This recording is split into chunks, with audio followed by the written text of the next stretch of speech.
আমরা এখন দেখতে পাচ্ছি এক্সিলেন্টের একজন দক্ষ ফাইটার, আমাদের ঘাটাইলের কৃতি সন্তান, ঘাটাইলের মাটি ও মানুষের নয়নের মণি এবং ভবিষ্যতে ঘাটাইল উপজেলা চেয়ারম্যান পদপ্রার্থী।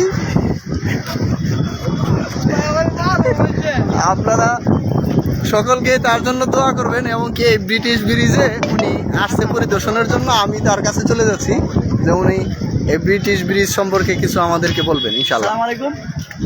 অনেক বেশি ধন্যবাদ এক্সিলেন্ট গ্রুপকে, যার বদৌলতে আমরা অনেকগুলো মানুষ এই প্রাচীন একটা স্থাপনা যেটা ব্রিটিশরা বাংলাদেশে রেখে গেছে, ওই স্থাপনাটা দেখার সুযোগ হয়েছে এক্সিলেন্ট ওয়ার্ল্ডে কাজ করার মাধ্যমে। এই ব্রিজটা সুরমা নদীর উপরে অবস্থিত, এদিকে ধরুন, সুরমা নদীর উপরে অবস্থিত। যে ব্রিজটা যদিও মোটামুটি পরিত্যক্ত হিসাবেই ধরা হয়, যে এই ব্রিজের উপর দিয়ে কোনো প্রকার গাড়ি চলাচল করতে পারে না, শুধু মানুষ পায়ে হেঁটে চলাচল করতে পারে আর মোটর সাইকেল নিয়ে যাতায়াত করতে পারে, তাছাড়া অন্য কোনো গাড়ি এখানে চলাচল করতে পারে না।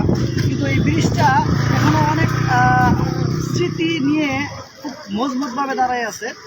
তো এই ব্রিজটা দেখার জন্য খুবই মনোমুগ্ধকর একটা পরিবেশ, এবং নিচে আছে সার্কিট হাউস বা নিচের যেই পরিবেশটা খুবই সুন্দর এবং চকচকা।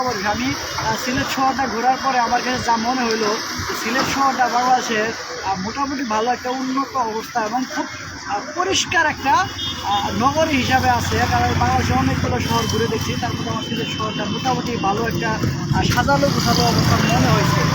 তো ধন্যবাদ বাংলাদেশে যারা এই সকল বিষয় নিয়ে কাজ করতেছে তাদেরকে, এবং ধন্যবাদ এক্সিলেন্ট গ্রুপকে।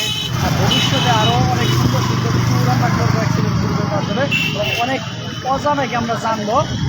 ধন্যবাদ বাকি সকলকে।